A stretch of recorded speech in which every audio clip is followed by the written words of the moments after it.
Tonight on Your Money and Business, a century of goodwill. What will the next 100 years look like for one of our best-known nonprofits?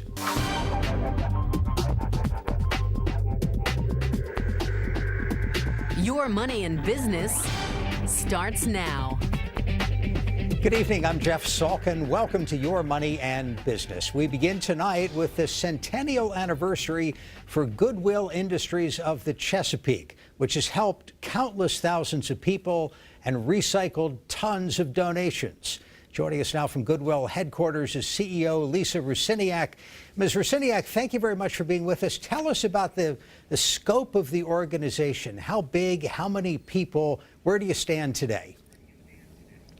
Right, so it all started in 1902 in Boston. Edgar Helms was our founder, and we really evolved. In 1919, the Goodwill movement was brought to Baltimore, and we opened our first store right here on Broadway, downtown.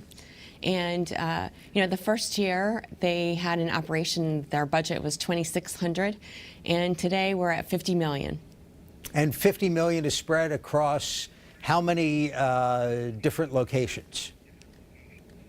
We have 30 stores and 8 career centers. And it's funny, most people know about us through our stores, but what they don't know is our real mission.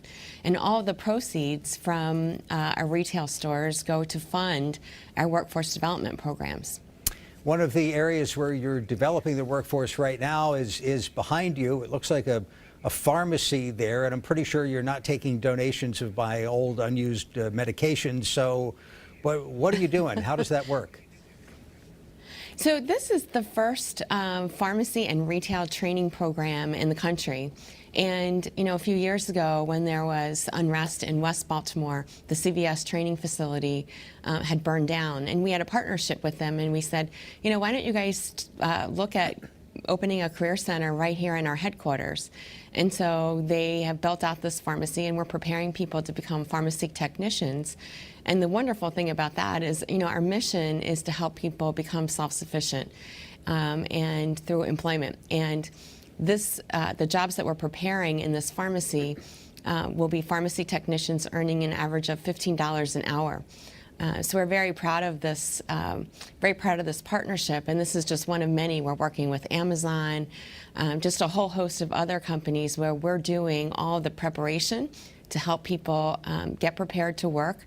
And then we partner with these companies that have a huge need for a qualified, skilled labor force. So we're meeting those needs at the same time. In the case of the pharmacy techs or maybe your other initiatives, how does somebody get involved? If there's somebody out there who would love to be trained, has the qualifications, where do they start?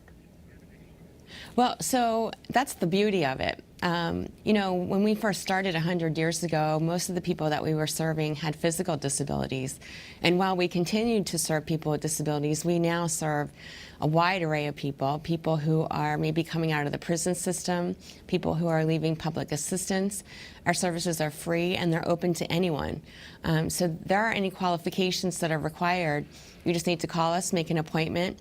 We'll set up folks with a career counselor, and they'll do an assessment of what they're qualified to do, what skills they bring.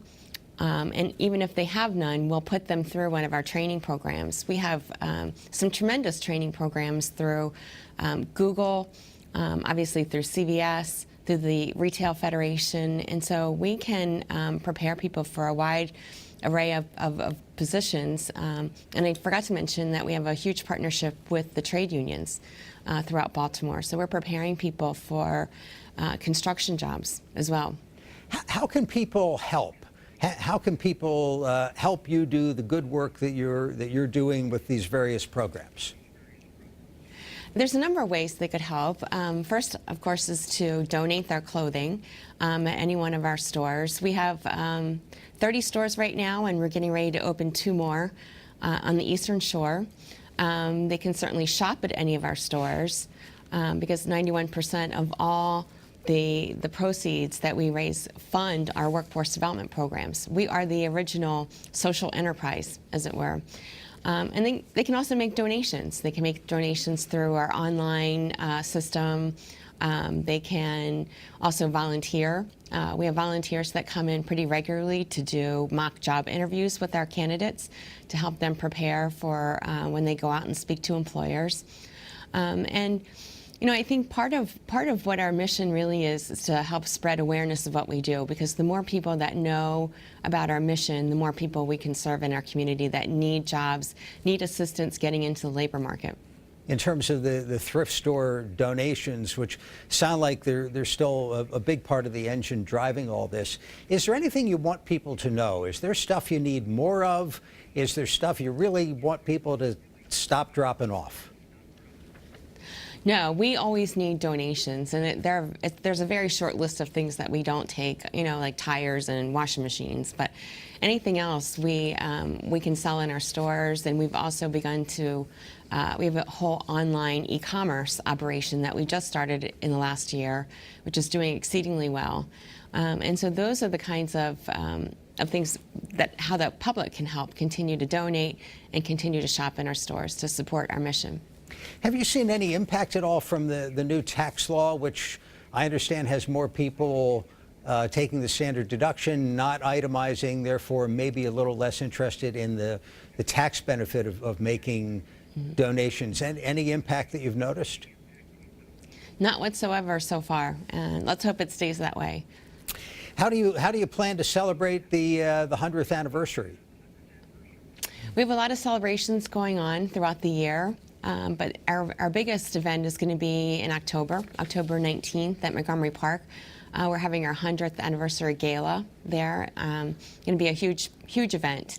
You know, we're really excited to be celebrating 100 years and look forward to the next 100 years, which, you know, I think, you know, as CEO, I have a vision of opening more adult high schools. We recently got legislation passed that will enable us to operate adult high schools in our region. And so I see us in the future as growing that, because literacy is such a tremendous problem in our community.